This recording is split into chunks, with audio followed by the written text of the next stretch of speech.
मंडळी नमस्कार. मंडळी, अमेरिका आणि इराणच्या अतिमहत्त्वाकांक्षी भूमिकांमुळे आणि इस्रायलच्या देखील अतिमहत्त्वाकांक्षी भूमिकांमुळे भारतीय लोकांवरती इंधन दरवाढीचं संकट उभं राहिलेलं आहे आणि हे टाळण्यासारखं नाही.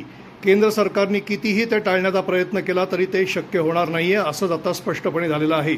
केंद्र सरकारने 5 राज्यांमधल्या निवडणुका होत्या विधानसभेच्या आणि तिथे त्यांना बऱ्यापैकी सत्तेवरती यायचं होतं. म्हणजे 1-2 ठिकाणी ते सत्तेवरती येण्याची शक्यता कमी होती, म्हणजे केरळ आणि तामिळनाडूमध्ये. मात्र इतर ठिकाणी सत्तेवरती यायचं होतं. त्यामुळे इंधन दरवाढीचा जो निर्णय होता हा सरकारने या काळापुरता टाळलेला होता. आता तो जवळ आलेला आपल्याला पाहायला मिळतो आहे. तसे संकेत मिळायला सुरुवात झालेली आहे. काल तर जो व्यावसायिक सिलेंडर आहे त्याच्यामध्ये तब्बल 991 रुपयांची दरवाढ आहे आणि जो छोटू सिलेंडर म्हणजे 5 किलोचा सिलेंडर त्यांनी जाहीर केला, म्हणजे जो मार्केटमध्ये उपलब्ध आहे त्याच्यामध्ये साधारणपणे 250 रुपयाची दरवाढ झालेली आहे. याचा सरसकट फटका जो आहे तो सर्वसामान्य माणसालाच बसणार आहे.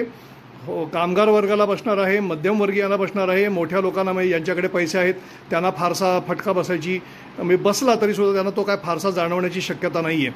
आता जो इंधन दरवाढीचा जो फटका आहे त्याच्यामधल्या सिलेंडरचा विषय जो आहे तो सर्वसामान्य माणसाला कसा बसेल, तर छोटू सिलेंडर हा सर्वसाधारणपणे कामगार किंवा स्थलांतरित माणूस वापरतो आणि मध्यमवर्गीय आणि निम्न मध्यमवर्गीय स्तरातले लोक वापरतात. आणि जो व्यावसायिक सिलेंडर आहे तो हे हॉटेलवाले किंवा ठेलेवाले, ढाबेवाले आणि छोटा मोठा जे व्यवसाय करतात चहा वडापावचा वगैरे ते वापरतात. आणि त्यांना सिलेंडर महागल्यामुळे ते अर्थातच अन्नपदार्थांचा भाव वाढवतील आणि त्याचा फटका सर्वसामान्य माणसालाच बसणार आहे. हा भाग एकीकडे होत असताना दुसरीकडे पेट्रोल आणि डिझेल लाईनीमध्ये आहेत, त्याचंसुद्धा दरवाढ होणार आहे. त्याचे संकेत मिळालेले आहेत. 5 रुपये ते 10 रुपयाच्या दरम्यान पेट्रोल आणि डिझेल वाढण्याची शक्यता आहे. सरकारने आत्ता कितीही नाही म्हटलं, भाजपच्या प्रवक्त्यांनी कितीही आत्ता नाही म्हटलं तरीसुद्धा हे 100% होणार आहे. आणि याला कारणीभूत अर्थातच अमेरिका आणि इराणमधलं युद्ध आहे. अमेरिकेच्या ट्रम्पने म्हणजे अमेरिकेचा राष्ट्राध्यक्ष ट्रम्प हा जगासाठी अत्यंत तापदायक आणि क्लेशदायक माणूस झालेला आहे. त्याच्या या अतिमहत्त्वाकांक्षा वृत्तीमुळे आणि इस्रायलच्या वृत्तीमुळे हे दरसंकट आपल्यावरती ओढवलेलं आहे.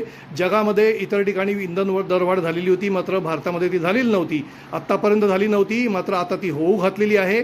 आणि केंद्र सरकारने हा जो विषय आहे हा रोखून धरलेला होता. मात्र लक्षात एक गोष्ट घेतली पाहिजे, युद्ध संपलं उद्या आणि इंधनाचे दर कमी झाले, म्हणजे ब्रेंट क्रूड ऑइलचे दर कमी झाले तर आपल्याकडचे पेट्रोल आणि डिझेलचे दर कमी होत नाहीत. ही गंभीर बाब आहे. सरकारने याकडे लक्ष देण्याची आवश्यकता आहे. सर्वसामान्य माणसाला इंधन दर कमी झाले तर इंधन दर भारतामध्ये सुद्धा कमी करून